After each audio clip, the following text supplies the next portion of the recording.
E esse texto aqui nós temos que ter muito cuidado com ele, e eu vou explicar a você por quê. 1 Coríntios, capítulo de número 1, vamos ler a partir do versículo 27. Veja comigo. Vamos ler a partir do versículo 26. 1 Coríntios, capítulo 1, a partir do versículo 26. Veja só. Irmãos, considerem a vocação de vocês, ou o chamado de vocês. Não foram muitos os sábios segundo a carne, nem muitos os poderosos, nem muitos de nobre nascimento. Pelo contrário, Deus escolheu as coisas loucas deste mundo para envergonhar os sábios, e escolheu as coisas fracas deste mundo para envergonhar as fortes, e Deus escolheu as coisas humildes do mundo e as desprezadas e aquelas que não são, para reduzir a nada as que são, a fim de que ninguém se glorie na presença de Deus. Ou seja, Paulo, de uma forma superficial, vou explicar de uma forma superficial, Paulo está dizendo que Deus não escolheu, por exemplo, para pregar a palavra aqueles que eram mais eloquentes. E por que não? Para que depois eles não dissessem, Deus me escolheu porque eu sabia falar bem. Entendeu? Ele escolheu quem? Moisés, que era pesado de boca, e mandou um junto, Arão. Então, Paulo está dizendo isso de certa forma, que Deus escolheu pessoas que aos olhos naturais, aos olhos dos homens, não tinham todas as qualidades necessárias, para que depois essas pessoas então não viessem a trazer a glória para si, a achar que estavam fazendo algo bem, porque eram capacitados. Eu prego bem porque eu sou capacitado, eu canto bem porque eu sou o cara, né? Porque eu sei cantar, eu toco bem porque eu sou fera, e aí por diante. Só que nós precisamos ter muito cuidado com esse texto. E por que nós precisamos ter muito cuidado com esse texto?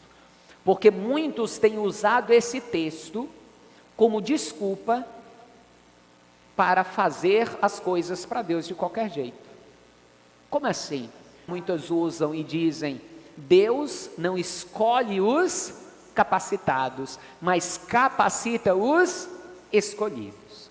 Nós precisamos ter muito cuidado com esta frase. Por quê? Primeiro, porque não é um versículo bíblico. Primeiro, por causa disso.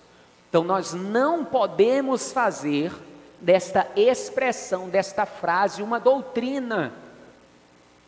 Porque se nós formos estudar a palavra, Deus escolheu sim pessoas capacitadas também.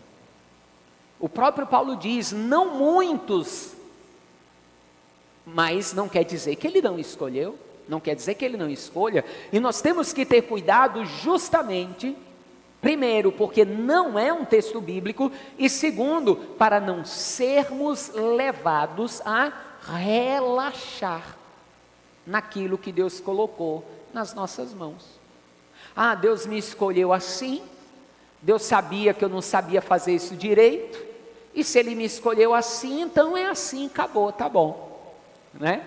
Nós não podemos cair neste erro. E por que não?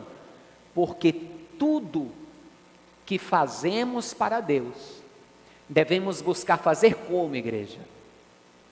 Como nós devemos buscar fazer todas as coisas para Deus? Com excelência, da melhor maneira possível. E a própria palavra de Deus nos manda nos aprimorar e nos capacitar, e o próprio texto, essa própria frase diz, Deus não escolhe os capacitados, mas capacita os escolhidos.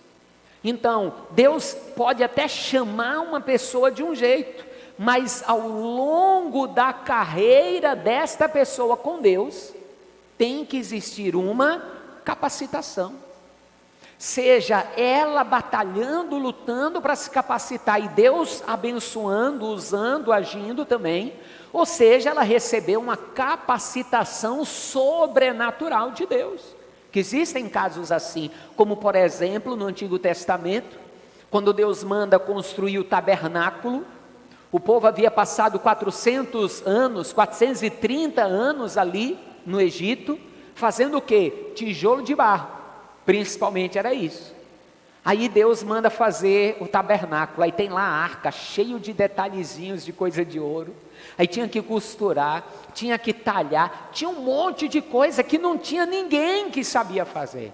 Aí o que é que a Bíblia diz? A Bíblia diz que Deus chamou um homem chamado Betzalel, que é inclusive da descendência de Ur, e Deus chama esse homem, Betzalel, e o que é que Deus faz? Derrama sobre ele do espírito de conhecimento, de sabedoria, e o capacita para inventar todos os tipos de invenções, e para ensinar os outros a fazerem também. Então ele recebe uma capacitação sobrenatural, e diante dessa capacitação sobrenatural que ele recebe, ele vai começar a treinar ajudantes, pessoas que vão ser capacitadas por ele, para fazer o tabernáculo do jeitinho que Deus mandou. A gente vê Pedro, e o que era que as pessoas diziam de Pedro, lá na frente, quando Pedro começou a se desenvolver, diziam assim: não são esses todos indoutos, iletrados? Como que eles estão falando tão bem? Ou seja, o Pedro que era pescador, e quando Jesus o chamou, ele era bruto e não falava bem. 3 anos e meio depois, andando com Jesus, foi cheio do Espírito Santo, e o mesmo Pedro agora está discursando na frente dos magistrados, e os magistrados estão admirados com a capacidade de oratória daquele pescador. Você está entendendo? Então, a capacitação, ela vai existir. Veja o que Paulo disse a Timóteo, veja comigo. Segunda carta de Paulo a Timóteo, capítulo de número 2, veja comigo. Segunda carta de Paulo a Timóteo, capítulo 2, versículo 15. Veja o que diz aí a palavra do Senhor, diz assim: procure apresentar-se a Deus aprovado, como que? Como obreiro que não tem de que se envergonhar, que maneja bem a palavra da verdade. Como é que Timóteo ia se apresentar como alguém que maneja bem a palavra da verdade? Como é que isso aconteceria? Ele ia ter que pegar a palavra da verdade, ia ter que fazer o quê? Estudar ela.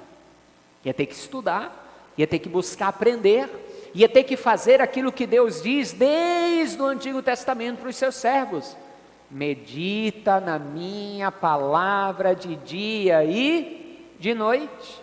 Ele teria que estudar, que meditar, que mergulhar, ele teria que se capacitar. Ao mesmo tempo que você vai ver o próprio Paulo dizendo a Timóteo: Timóteo, milite, lute pelo dom que você recebeu de Deus, pela imposição das mãos do presbitério.